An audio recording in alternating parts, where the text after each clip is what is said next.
বাংলা বছরের শেষ দিন হলো চৈত্র সংক্রান্তি। আর সেই দিন সকাল সকালেই নিমপাতা হলুদ বেটে স্নান করে বাড়িতে প্রত্যেকটা দুয়ারে আকন ফুলের মালা লাগিয়ে দই কলা চিঁড়ামুড়ি গুড় মেখে খেতে হয় আমাদের নিয়মে।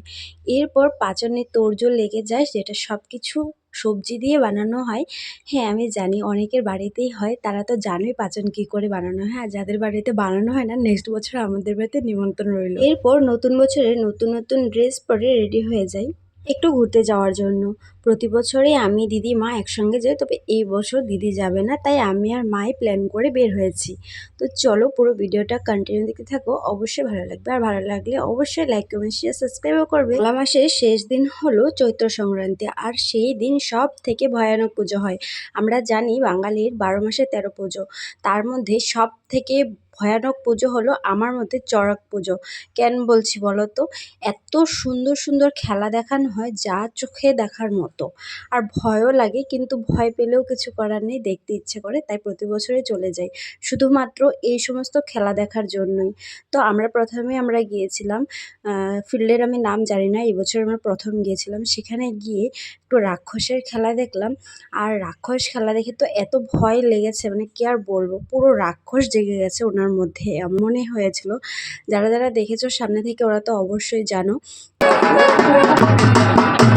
এরপর আমরা চলে আসি বিএমবি স্কুলের ফিল্ডের পুজো দেখার জন্য, কারণ এইখানে অনেক কিছু নাচ দেখানো হয়, কালী নাচ, দুর্গা নাচ, শিব পার্বতী নাচ।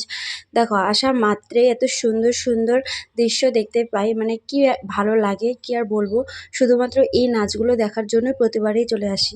আমি প্রতি বছর আসার জন্য পাগল হয়ে যাই বলে আমার দিদি বলে, প্রতি বছর কি আছে, একই তো দেখায়।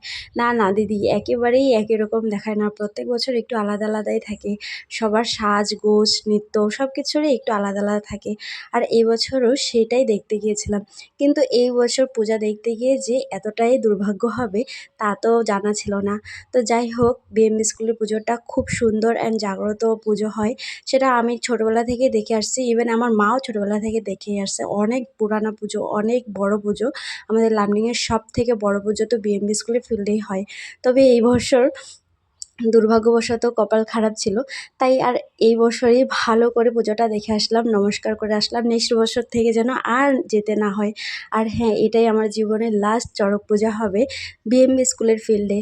সো যাই হোক, অনেকেই জানো এই কথাটা করার কারণ কি।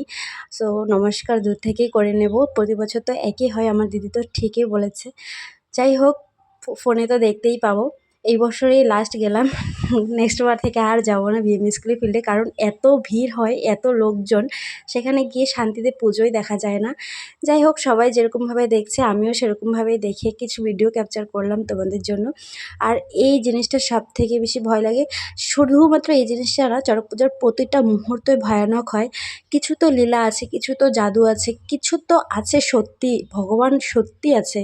এই চড়ক পূজা দেখলেই বোঝা যায় যে চড়ক পূজাতে মানে এত ভয়ানক ভয়ানক জিনিস দেখানো হয়, সত্যি যদি ভগবান না থাকে তাহলে এগুলো সম্ভবই না।